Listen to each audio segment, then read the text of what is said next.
పిఠాపురానికి కాబోయే MLA ఎవరంటారు? పిఠాపురానికి MLA గీత గారండి. వంగ గీత గారా? గీత గారండి. అంటే పవన్ కళ్యాణ్ ప్రభంజనం పనిచేయదంటారా ఇక్కడ? నిన్న పవన్ కళ్యాణ్ గారు వచ్చారండి. వచ్చినప్పుడు ఊరు ఎంట్రన్స్ నుంచి పైకి లెగాలి కదండి. మనకు వచ్చినప్పుడు కాపాడాలి కదా. కాపాడకుండా లోపల ఏసీ కార్లో ఊకుని ఎండకు వచ్చానని పోతే ఎలాగ కుదురుతుంది, మరి కుదరదు కదా. మరి జనం అలాగే ఎత్తారు ఓట్లు. అంటే కనపడలేదా మీకు? కాపాడలేదండి. ఆయన వచ్చారని ఆదుర్తతో ఇంట్లోంచి పరిగెట్టుకుంటూ బయటకు వచ్చాను చూద్దామని. మీరు కూడా వెళ్ళామండి. వచ్చాం చూద్దాం కదా. ఆయన చూసి ఛానల్ అయింది. మన పిఠాపురం వచ్చాడండి. పిఠాపురం వచ్చినట్టు కూడా వెళ్ళాం. అప్పుడు కాపాడాడు. ఇప్పుడు కాపాడలేదు. ఇప్పుడు కనపడలేదు.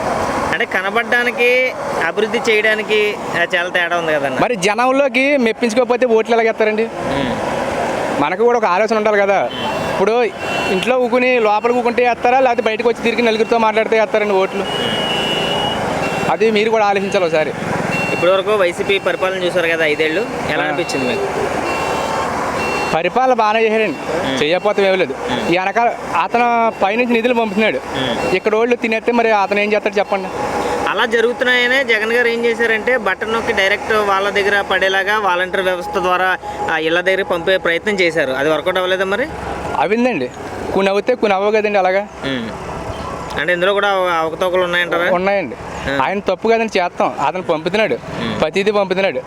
ఇప్పుడు పోతారు దేవుడు వరం ఇచ్చినా పోతారు వరం అవ్వలేదు అంటారు కదా. అలా ఉంటుందండి ఏదన్నా. సో సీఎం గారు పంపుతున్నారు, మధ్య మధ్యలో తినేస్తారండి. అది కంపల్సరీ అండి. ఏరియాల చుట్టుపక్కల అందరికీ నవరత్నాలు కానీ మిగతా అభివృద్ధి పథకాలు కానీ అందాయా? అందేయండి. అంటే ఇప్పుడు చూసుకుంటే సొంత చెల్లెళ్ళే మా అన్నయ్యకి జగన్కి ఓటు వేయొద్దని చెప్పే పరిస్థితి అయితే ఉంది. దాని గురించి ఏమంటారు? అంతవరకు మనకు తెలియదండి మరి దాని గురించి. అంటే షర్మిల గారు కానీ వివేకానంద రెడ్డి వాళ్ళ అమ్మాయి గారు కానీ చెప్తున్నారు కదా మా అన్నయ్యకి ఓటు వేయొద్దని. ఓటేద్దండి అది రాజకీయ పరంగా చెప్తున్నారండి. ఏకంటే ఎవరు ఇప్పుడు సొంత రత్నం అండి ఎవరికైనా. ఇప్పుడు మన ఇంట్లో ఎవరో చచ్చిపోయిన తర్వాత ఎంత మాట్లాడుకొని ఎలాకన్నా ఉంటామండి. మళ్ళీ కలిసిపోతారంటారా షర్మిల జగన్ గారు?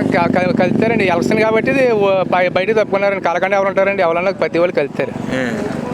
అయితే గెలుపు గీత గారిదే అంటారా లోకల్గా? గీత గారు రావచ్చు, కళ్యాణ్ గారు రావచ్చు. అంటే వాళ్ళ కోపలు వీళ్ళ కోపలే. అలాగని కాదండి. మరి మేము కోపులు అని వాళ్ళ ఫీలింగ్ తేకూడదు కదా. ఉన్న ఇతర కులాలు మరి ఎలాగేస్తారు? మేము కోపు వర్గం నిలబెడతాం అంటున్నారు కదా ప్రతి ఊరు. అలా అనకూడదు కదా. ఇప్పుడు గీత గారు ఇద్దరు కోపులండి. అవును, వాళ్ళిద్దరు ఆయన కానీ ఆవిడ కానీ అన్నారా మేము కాపులు అని? ఆయన అనకపోతేనండి పక్కన ఉన్న నాయకులు అంటున్నారు కదండి. మరి నాయకులు అంటే వేసి ఓటర్లు ఎలాగేస్తారండి? అది కూడా ఉంటుంది కదా. ఇప్పుడు ఎస్సీలు ఉన్నారు, ఎస్టీలు ఉన్నారు, బీసీలు ఉన్నారు, మైనార్టీ అందరూ ఎత్తేనే కదా అవుతారా? అది ఇప్పుడు ఎవరికి పట్టం కట్టబోతున్నారు పిఠాపురం ప్రజలు? అది కళ్యాణ్ గారు 1,00,000 మెజార్టీ అంటున్నారు.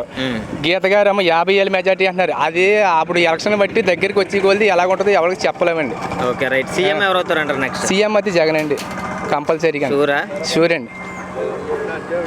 సార్ ప్రస్తుత పరిపాలన ఎలా ఉందండి? బాగానే ఉంది. పింఛన్ ఇస్తున్నాడు, ఆశ్రయ ఇస్తున్నాడు, అన్నీ బాగానే ఉన్నాయి.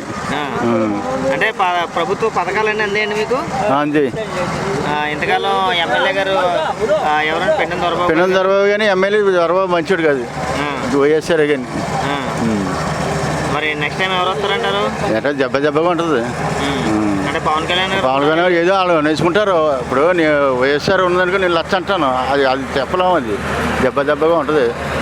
అది ఎమ్మెల్యే అభ్యర్థి ఎవరు అవుతారు అది చెప్పలేము.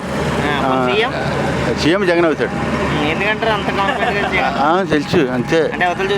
పార్టీలు కలిసి వస్తాయి కదా. ఎన్ని పార్టీలు కలిసి వచ్చినా అక్కడ సీఎం జగన్ అవుతాడు. అంటే కొన్ని సీట్లు తగ్గుతాయి, 100 సీట్లన్నా వస్తాయి. 70 పోయినండి. అంటే కొన్ని హామీలు నెరవేర్చలేదు సీఎం గారు అని అంటున్నారు కదా. నెరవేర్చలేదు, అన్ని నెరవేర్చాడు. కొంత రోడ్లు అక్కడక్కడ పోయలేదు, అంతే అయ్యే కదా అంతే. అంటే మద్యపాన నిషేధం కానీ జాబ్ క్యాలెండర్స్ కానీ ఇలాంటివి చేయలేదు అని అంటున్నారు కదా. మద్యం మామూలుగా వాళ్ళు ఇమ్మంటేనే ఇస్తున్నాడు. మధ్యలో చచ్చిపోయారు జనం. సో ప్రజల కోసం వదిలేసారంటారా హామీ? ప్రజల గురించి లేకపోతే దొంగసారాలు కాస్తారు. దొంగసారాలు కాస్తే ప్రభుత్వానికి లేదు కదా. అది అరికట్టలేరు. ఏ ప్రభుత్వాన్ని అరికట్టలేదు దొంగసారా కాసిన వాళ్ళు. సో పిఠాపురం సీట్ అయితే దెబ్బగా ఉంటుంది, సీఎం అయితే జగన్ అంటారు. అంతేనండి. అంతే.